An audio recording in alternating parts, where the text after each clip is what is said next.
Bonjour, je m'appelle Jean-Christophe et je suis avec mon élève Camille. Bonjour. Tout à l'heure, j'ai découvert une vidéo d'un probabiliste prénommé Georges et le problème qu'il pose, je l'ai posé à Camille. On a réfléchi ensemble au problème et comme on y est invité, on vous envoie la vidéo de notre réponse. Le problème, c'est donc le suivant. On a une infinité de boules, numérotées 1, 2, 3, 4, 5 jusqu'à l'infini, et nous avons un chapeau. On prend les 10 premières boules, on les met dans le chapeau et on retire au hasard une boule. On prend les 10 boules suivantes, on les met dans le chapeau et on retire au hasard une boule.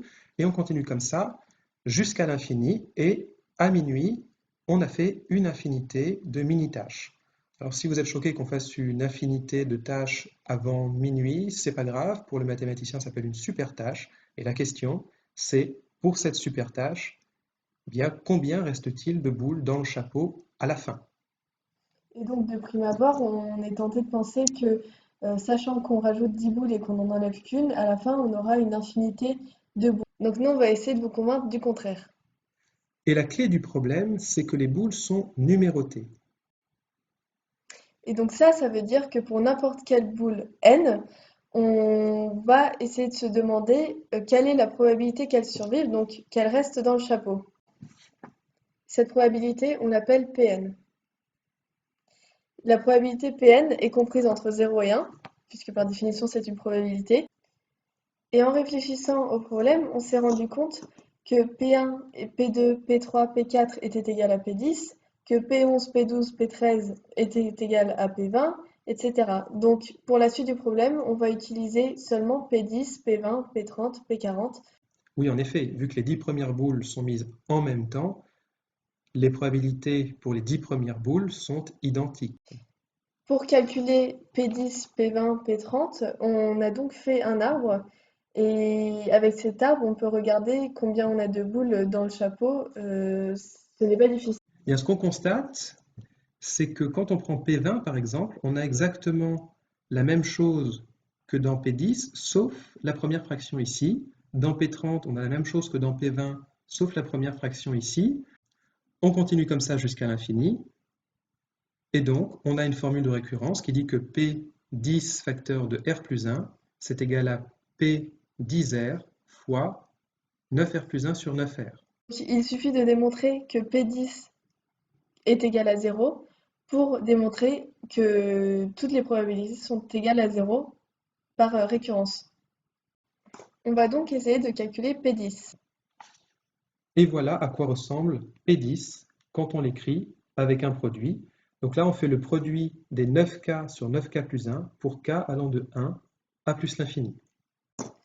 Et finalement, pour montrer que P10 est égal à 0, il suffit de montrer que son inverse est égal à plus l'infini. Et c'est ce qu'on fait ici. Dire que ça, c'est égal à 0, c'est strictement pareil que démontrer que ça, c'est égal à l'infini.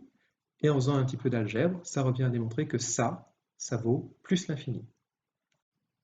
Et pour démontrer que ce nombre vaut l'infini, on va montrer qu'il est plus grand qu'un nombre qui vaut l'infini. Donc ce qu'on veut démontrer, c'est que ça vaut plus l'infini. Mais si on fait le produit en s'arrêtant à un certain nombre n, et ce quel que soit le nombre n, ben on peut affirmer que ça, c'est plus grand que ça où on s'arrête à n, puisque chacun des facteurs ici est plus grand que 1. Maintenant, on va regarder ça, combien ça vaut. Si on le développe, si on l'écrit en toutes lettres, ça vaut 1 plus 1 neuvième, facteur de 1 plus 1 18e, etc., jusqu'à 1 plus 1 sur 9k. Et si on développe ça, on va avoir 1 fois 1 fois 1 fois 1 fois 1, etc., ce qui donne 1. On va avoir 1 neuvième fois 1 fois 1 fois 1 fois 1 fois 1, ce qui donne 1 neuvième, et 1 fois 1 18e fois 1 fois 1 fois 1, ce qui donne 1 18e, etc. Et donc, on va avoir la somme des 1 sur 9k pour k allant de 1 à plus l'infini, ce qui correspond au 1 neuvième, 1 18e, 1 27e, etc. Et quand on continue à développer, on va avoir tout un tas de termes qui sont tous strictement positifs. Donc, on peut au moins affirmer que notre produit de départ étant plus grand que ça, qui est égal à ça, qui est plus grand que ce morceau-là, eh bien, il est minoré par la somme qui est là. On sait que cette somme tend vers plus l'infini, et si vous voulez savoir pourquoi, vous pouvez aller voir la vidéo de LGJ sur 2 minutes pour l'escargot de Gardner, qui vous expliquera pourquoi cette série harmonique tend vers plus l'infini. Voilà. Dès lors, si on peut rendre cette somme aussi grande qu'on veut pourvu de prendre un n assez grand, vu que ce produit ne dépend pas de n, il vaut forcément plus l'infini. CQFD.